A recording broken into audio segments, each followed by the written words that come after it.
It's been quite a few weeks for my next guest. In June, Katie Knowles celebrated her wedding to TV presenter Nick. And then earlier this month, she shared the news she had undergone a hysterectomy aged just 35. Well, Katie joins us now this morning. And Katie, so lovely to see you. Like we say, this wonderful, joyous day, getting married, and then, of course, having to go to hospital. And we're talking about a hysterectomy. And this is all stems from you having lived with constant, unbearable pain for actually most of your life. Yeah, pretty much since I was about 11 or 12, I think, when I started my period. So it's been a long time of pain. Of course. And just how bad did it get, Katie, for you during those years? Awful. Throwing up, not getting out of bed, crawling around the house, every painkiller. Really bad, awful. And it was stopping you from living your best life, I suppose, in many respects, because for a good half of the month anyway, you couldn't leave. Yeah, no, I couldn't do anything. It was, so the period week, but also the build-up to my period, and then when I ovulated, it was just like more and more of the month as I got older. So it was, couldn't do things with the kids, couldn't go out for a night out. Everything kind of had to be scheduled around when I was due on and when I knew I'd be in pain, including the wedding. Exactly. That all of these sort of big happy moments, and you're suddenly constantly thinking, oh gosh, what if? But you were obviously going back and forth to doctors throughout the years, Katie, in that time as well, and you just think there was a lot of misdiagnosis, really. Yeah, I first went to the doctors when I was 12, and it was my family doctor, and he said, well, it's period pains, and that's kind of what you expect, just Nurofen up.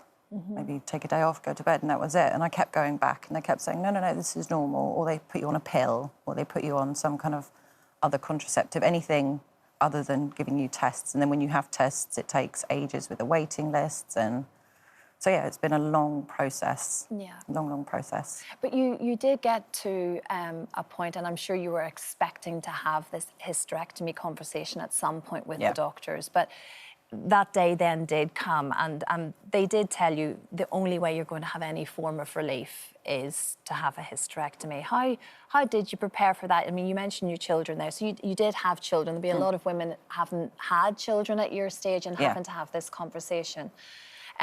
But at 35 years old, it's not something that you're wanting to go through.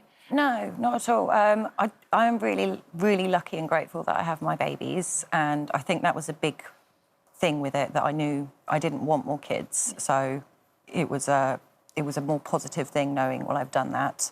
And Nick definitely didn't want any more kids, so that was fine. But I think it was the feeling like less, because I didn't have that bit of femininity. It's like if you know, women have their breast removed for cancer and stuff. My mum had it, and then they feel less. I think that was a big thing, but it's kind of gradually getting over it. And we just prepared for it by me, my family, Nick, all talking about the pain relief afterwards. And how, I mean, it's just been a few weeks, like we say, though, Katie, how has recovery been? Tough, really tough. I didn't think it was going to be a walk in the park, but I didn't think it would be quite as painful as it's been. So that's been a bit of a shock, but I spent a lot of time on Instagram because I was just stuck in bed. So I was reading things and I was watching other women who had it done. That kind of gave me a more realistic idea of what I should be going through, because I kind of thought, oh, no, it's fine, I'll be in bed for a few days and then I can get up and do the washing. And then the doctor said, no, you can't walk for 3 weeks to a month. You can't drive for 6 weeks. You can't do these things. You can't lift up a kettle. So I think one of the biggest things is I'm apparently a rubbish patient. And especially having kids around you, you're kind of forced to get up and do stuff.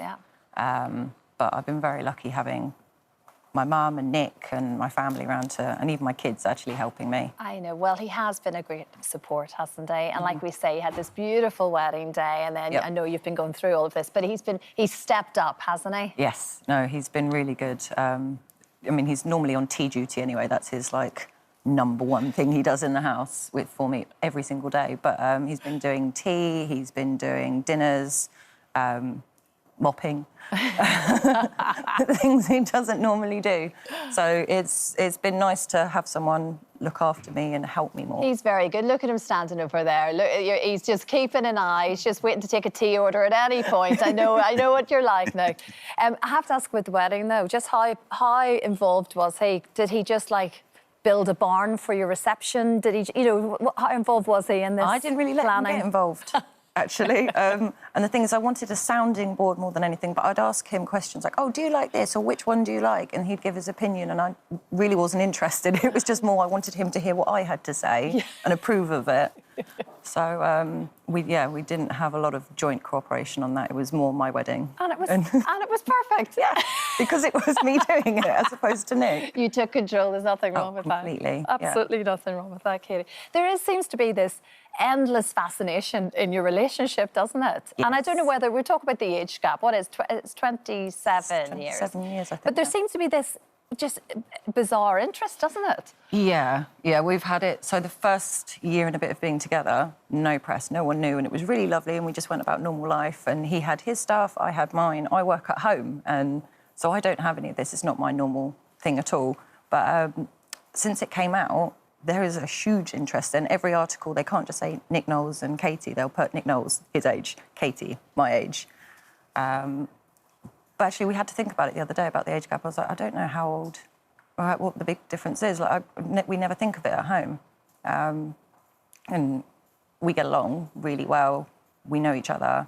We get along with each other's kids and families, and we do stuff together. So it's not really ever an impact at home. No, it's not part of your daily conversation. No. Is what it is. You're just living your happy life. Yeah. And it was very important to you to talk about everything that's been going on, Katie, because you mentioned spending time online and stuff, but you're trying to do your bit to help other women who are going through something similar, because it can feel very isolating. But sadly, you are not alone. There will be so many people at home watching this now going, oh my gosh, that's been my life for years. I don't think I realised. I think I was in such a bubble, because when doctors say to you, oh, it's fine, don't worry about it, and you just kind of get pushed aside and you don't think it's a really important issue, or that it is a disease, and you don't realise the inflammatory bits. And so I don't really think I'd ever spoken to many people about it. But when I started watching it online, and I said to Nick, well, maybe I should put a post up, because there was a lot of interest in my account after the wedding. And I thought, well, maybe if I could help someone the way that someone's helped me.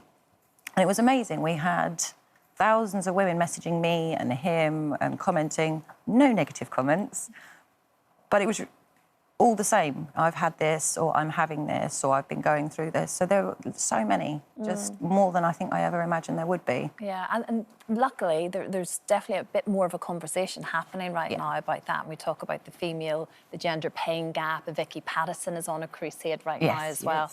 I mean, there are conversations happening, but that doesn't help anyone in the moment, and that's kind of what the problem is now. But you wanted to do it for your daughters as well. You're sort of taking back control of your life. It was the only thing you could do, and I know how important that was to you. Katie, thank you so much for honestly sharing a very personal story. I understand that, but keeping the chat going is exactly what we all have to do.